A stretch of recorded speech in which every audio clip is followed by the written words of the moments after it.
Praise the Lord! Isang mapagpalang umaga sa inyong mga minamahal. Ayon po sa ating Bible prophecy, meron pong isang malaking digmaan na magaganap dito sa ating mundo. At mga minamahal, ang pangyayaring ito ay marami po ang mamamatay. 1/3 of mankind will die. So, ikatlong bahagi ng sangkatauhan ay mamamatay. At mga minamahal, ito po ay malapit nang mangyari. Kaya mga minamahal, paghandaan po natin ang bagay nito para sa ating kaligtasan.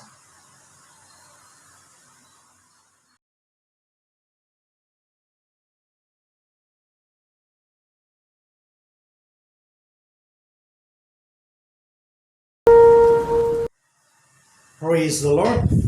Ayon po sa Book of Revelation, meron pong isang account of 7 doon. Ito po ay yung tinatawag na 7 trumpets.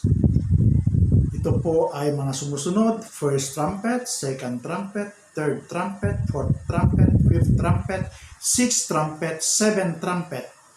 So mga kapatid, ito po ay ang mga trumpets na kung saan ay nangyari na. Ang 1 to 5th trumpet, ito po ay nangyari na. At ang 6 to 7 trumpets, ito po ay hindi pa nangyari.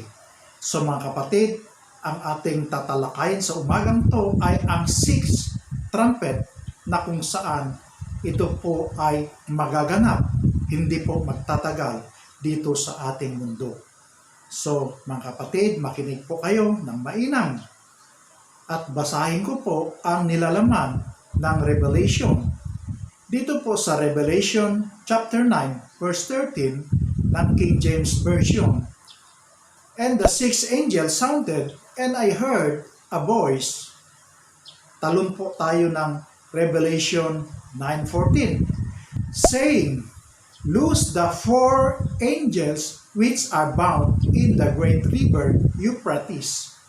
Revelation 9:15, and the 4 angels loose, which were prepared for 1 hour, and a day, and a month, and a year, for to slay the third part of men. Revelation 9:16, and the number of the army of the horsemen were 200,000, and I heard the number of them. So mga kapatid, ang sinasabi rito na kung saan dito sa Revelation 9:14 na loose the 4 angels na kinakailangan kalagan o pakawalan ang 4 na angels at upang sila ay pupuntang pumatay ng third part of men, ikatlong bahagi ng sangkatauhan ay kanilang papatayin. At narinig dito na sinasabing ang bilang ng mga sundalong ito ay 200,000 o 200 million.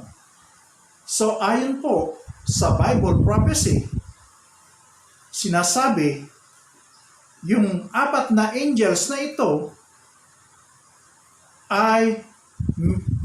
po ay yung nations or countries. Yung isang angel, isang nation. Ang isang angel, isang nation. Ang isang angel, isang nation. Ang isang angel, isang nation. Pawang mga angels na ito ang nagre-represent sa nasabing mga bansa. So, yun po ang sinasabi sa atin ng propesiyang ito. At alam nyo ba na kung saan ito po ay manggagaling sa Great River Euphrates, doon po sa Middle East. At yung Middle East po na nasasakupan ng 4 na nasyon na yan ay pawang mga Islamic countries, mga Muslim. 100% po na Muslim mga yan. At sinasabi rito sa propesya na ito ay tatlong bagay. Tatlong bagay. Ito ay sinasabi na meron pong magaganap na malaking digmaan na kung saan ang 1/3 of mankind will die. Mamamatay po ang ikatlong bahagi ng sangkatauhan. Ang pangalawa po ay ang gerang ito, ang digmaan na ito ay magaganap sa Euphrates River, doon po sa dako ng Middle East. At yung number, yung pangatlo po nito, ay yung army, ang bilang nila is 200 million soldiers. Ang sinabi po rito sa Book of Revelation ay 200,000. So, ito po ay 200 million soldiers. At alam nyo ba, yung Euphrates River na yan ay lahat ng nabanggit na nasyon, yung 4 na nasyon, ay nasasakupan ng Euphrates River. Dahil ito po ay mag-uumpisa ng Turkey, Syria, Iraq, at Iran. At mga kapatid, ito po ay interesado na ito po ay lumuso sa dako ng bansang Israel upang kanilang kubkubin at aagawin ang bansang Israel. Ang Turkey, unang-una riyan. Ang Syria, nababalitaan natin ang nangyayari na inaatake nila ang bansang Israel. At ganon din ang Iraq, gusto niyang lusubin ito. Gusto niyang lusubin ang bansang Israel. Maging ang Iran, ito ay nagbabanta na kanilang lusubin. Binibilangan ng oras, mga kapatid. So, itong 4 na nasyon ay kakalagin ang kanilang pagkakapos sa dako ng Euphrates River upang sila ay sumalakay sa bansang Israel. At pag nasalakay nila ang bansang Israel, ay susunod na ang iba't ibang nasyon o susunod na ang buong mundo na kanilang kukubkubin at gigerahin. So mga kapatid, parang yan po ay nahalintulad sa unang panahon sa buhay po ni Haring Nebuchadnezzar na kung saan ay kanyang kinubkob ang bansang Israel, pagkatapos niyan ay nakubkob na niya na ang buong mundo. So ganyan ang mangyayari. At alam nyo ba na ang China ay kaya rin niyang mag-produce ng 200 million soldiers dahil nung panahon ni Mao Zedong ay sinabi niya na ang kanilang population ay 1.3 billion and counting. So, they can produce soldiers of 200 million. So, ganun mga kapatid. At yung Islam countries na nabanggit ng yung 4 nations na yon ay mas higit pa ang kanilang population sa China, kung kaya't sila rin ay kayang mag-produce ng 200 million soldiers.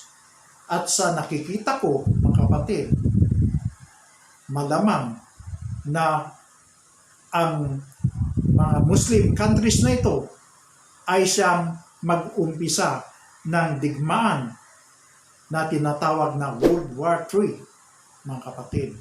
So, mga kapatid, marami ang mga nasyon na kung saan gustong mag-umpisa ng World War III.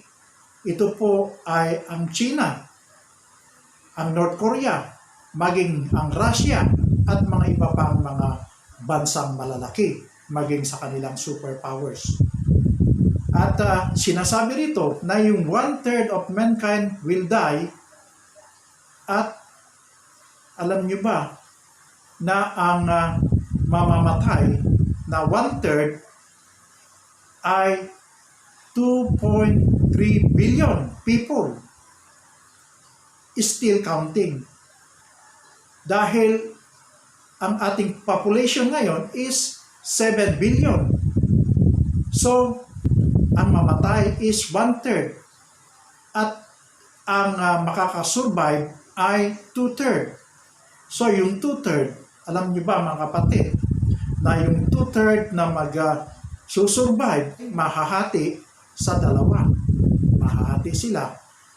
At alam niyo ba, pag nahati ito sa dalawa, ang iba ay pupunta kay Satanas. Ang isang grupo ay pupunta sa Panginoong Hesukristo.